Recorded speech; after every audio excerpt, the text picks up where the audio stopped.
By the spring of 1944, the vast sun-scorched chessboard of the Pacific Ocean had become the stage for a brutal and relentless endgame.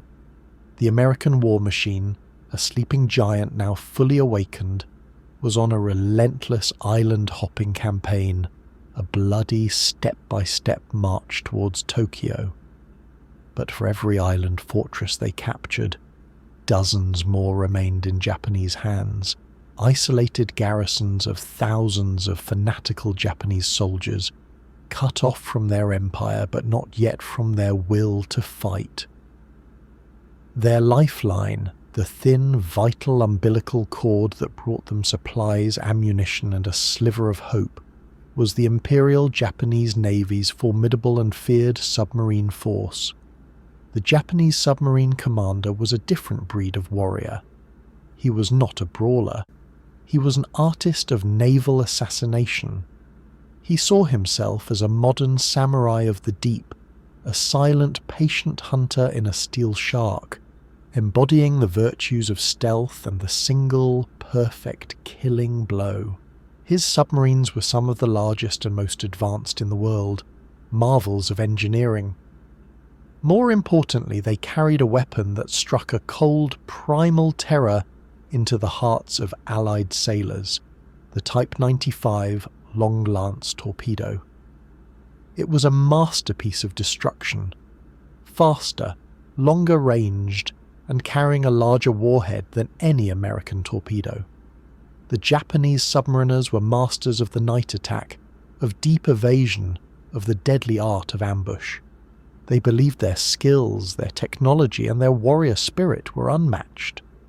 They saw the small, mass-produced American destroyer escorts as little more than noisy, predictable sheepdogs guarding the fat, slow merchant ships. They were the grey wolves of the Pacific, and they believed with a deep, unshakable conviction that they were invincible. They were about to be shocked by a sheepdog that had learned to hunt like an entire wolf pack all by itself. That sheepdog was the USS England, a Buckley-class destroyer escort. The England was the very definition of unglamorous.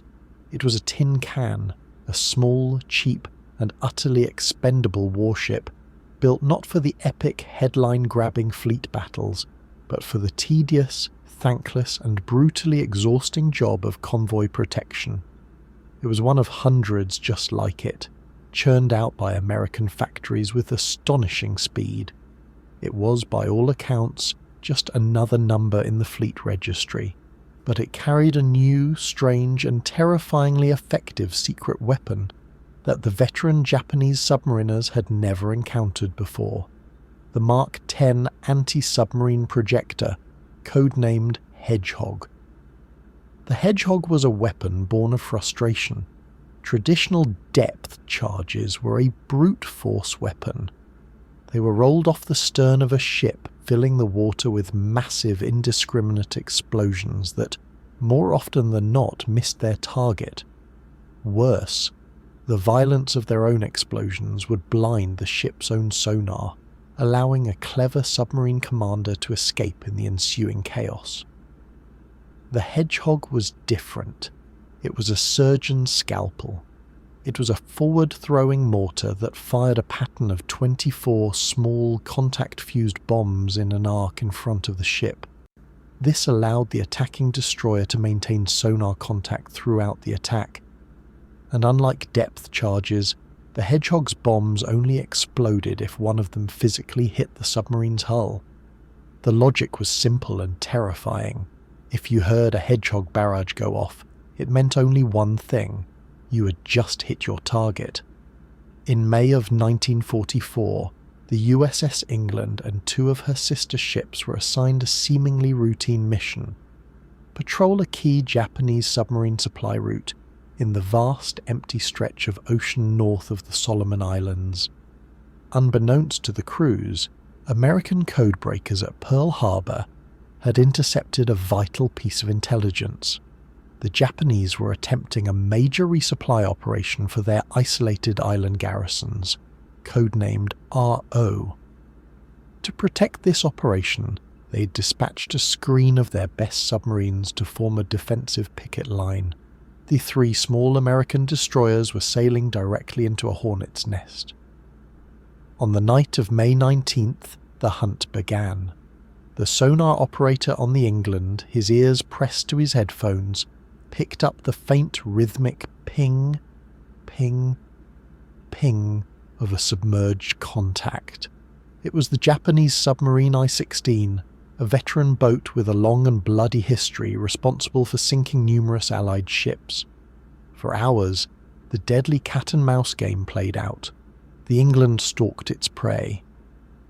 The Japanese commander, confident in his skill, tried every trick in the submariner's handbook to evade the American ship. He changed depth, changed course, and ran silent.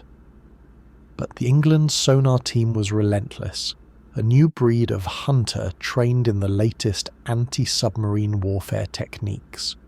They clung to the I-16 like a shadow. Finally, with his ship perfectly positioned, the American captain gave the order. The crew of the I-16, deep below, heard none of the familiar sounds of an impending attack.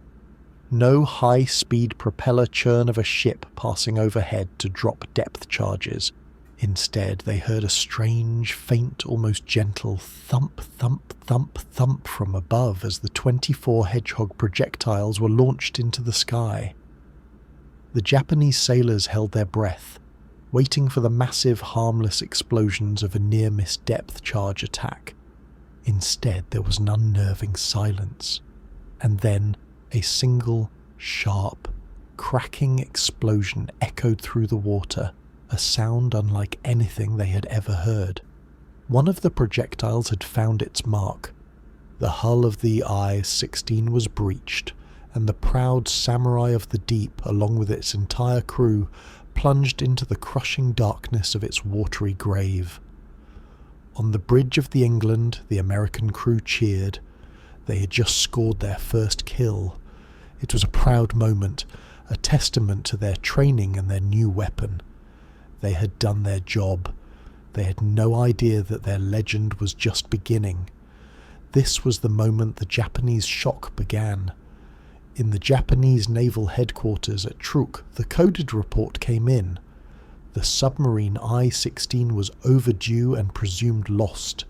It was a blow, but losses were a grim part of war. 3 days later, on May 22nd, the England's sonar operator again sang out, "Contact!" It was the submarine RO-106. The hunt was shorter this time, more clinical. The American crew, now confident in their skills, perfectly executed the Hedgehog attack. Again, the strange thump, the tense silence, and then the deep, final, solitary boom of a direct hit. A massive underwater explosion was detected, and a slick of oil and debris from the RO-106 floated to the surface. In Truk, the news was received with growing alarm. 2 elite submarines lost in the exact same tiny patch of ocean in just 3 days. It was highly unusual. It had to be a coincidence, a stroke of incredibly bad luck.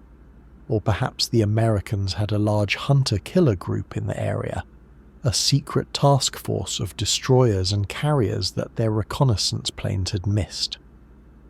The very next day, May 23rd, the England found its third target, the RO-104.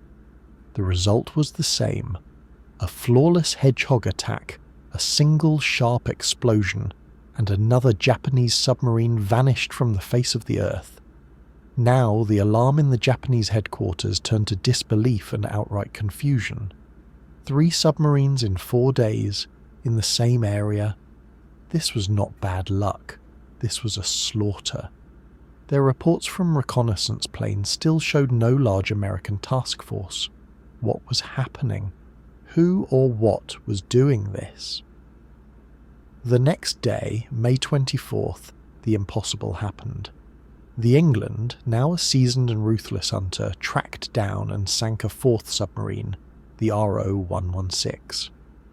But the day wasn't over. Just a few hours later, As the crew was still buzzing from their victory, the sonar operator called out again. "Contact, bearing 310.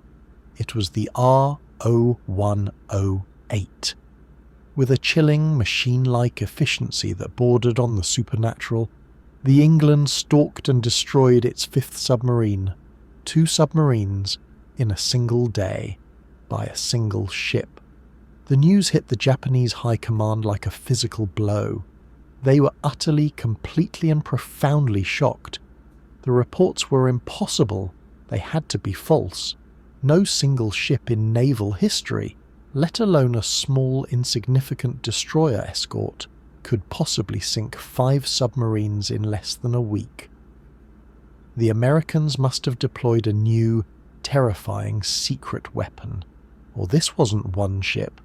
This was a ghost fleet, a phantom task force that appeared, killed, and then vanished.